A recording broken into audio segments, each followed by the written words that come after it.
Hello friends, তো আজকে মানালি এসে এই চতুর্থ দিনে কিন্তু আমরা অবশেষে বরফ দেখতে যাচ্ছি।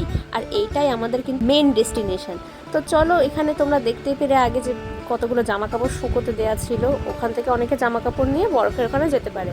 আর এইখানে দেখো পাহাড়ের এখানে অনেক ঘোড়া যাচ্ছে। আমরা এখানে মাঝপথে একটা জায়গায় দাঁড়িয়েছিলাম কারণ গাড়িতে অনেক লাইন পড়ে গেছিলো।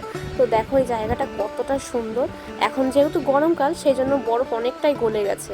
তো প্রথমবার বরফ হাতে নিয়ে খুবই ভালো লাগলো। আর দেখো বরফের ওপরে একটু নোংরাও জমে গেছে। তো এবার আমরা আবার বেরিয়ে পড়লাম রোটাং পাসের উদ্দেশ্যে। তো রোটাং পাস পৌঁছে দেখি এখানেও খুব ভিড়, যেহেতু গরমকাল সব জায়গা থেকে লোকজন চলে এসছে। আর আমি এখানে একটু লাফালাফি করে নিলাম, রিল বানিয়ে নিলাম। আর দেখতেই পাচ্ছ কিভাবে বরফ গলেও যাচ্ছে।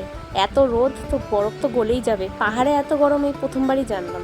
আমরা আরো ভালো করে ঘুরে নিয়ে এবার আমরা চলে গেলাম ফেরার পথে। তো ফেরার পথে আমরা কিন্তু অটল টানেলের মধ্যে দিয়ে গেলাম। এটা কিন্তু সবচেয়ে বড় টানেল।